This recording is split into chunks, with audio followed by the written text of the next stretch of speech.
How to link CMS collections together in Wix Studio. So in order to link those, what we can do is we can just head over and then click onto this particular icon, which is the CMS icon. It's just above the curly braces. From in there, you can see these options. To click onto this your collections, and we can see in here's collections that we have.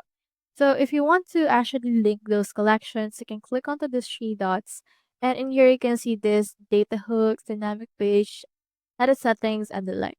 So you can open that particular collection if you want to see what it looks like. Now, into this collection, if you want to link it to another one, what you can do is we can just head over and then click onto this more actions right here. And you have the option to actually use this onto another collection. You can add item based on another one.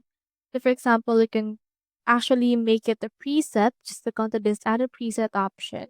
And then make sure to actually choose this as a preset right here. As you can see, I have in here this theme, which I have chosen for that particular collection. Doing that way will link these two together and you can actually manage that by yourself. So that's how you link EMS collections together in Wix Studio. Hope we helped.